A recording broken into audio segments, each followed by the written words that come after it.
reefs are among the greatest natural wonders of the world's oceans. They come in a seemingly infinite array of shapes and colors and teem with life.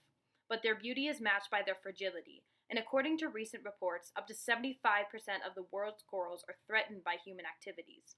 Despite their immense threshold for life, the ecosystems are severely limited and now, unfortunately, one of the first to show signs of the changing climate. Coral reefs are falling victim to a mass event known as coral bleaching, and although some reef areas recover with little coral loss, many locations suffer severe damage, with up to 90% of the corals being killed.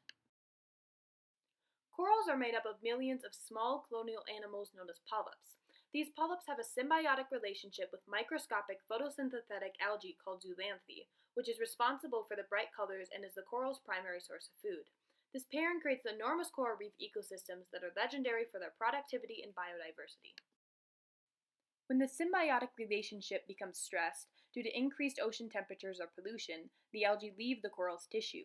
This begins a process of weakening the coral, which stops growing and becomes very sensitive to any changes in its environment. Without the algae, the coral loses its main source of food and pales. Though not dead yet, it is extremely susceptible to disease. When coral die in such massive numbers, the entire ecosystem can collapse. Bleaching leads to loss of reef complexity and undermines the livelihood of other reef communities that depend on the corals for shelter and food. Pollution is a major problem for corals. Runoffs which carry pollutants drain into the oceans, causing nearby corals to bleach, and the ocean surface absorbs CO2 from the atmosphere. All of this contributes to a process called ocean acidification. Ocean acidification happens when the levels of carbonate in the water lower, making it more difficult to produce calcium carbonate, the building material for coral reefs.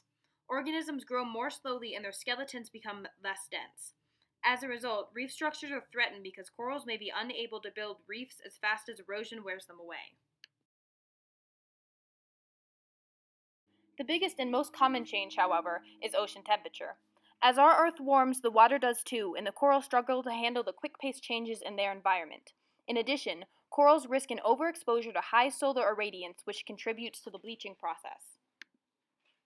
Destruction due to increasing storm damage is happening at the same time as overfishing, the spread of other coral diseases, pollution, and habitat destruction, but climate change, at minimum, exacerbates an already serious problem. The cause is not hopeless, however. There are steps even you can take to reduce your impact on corals.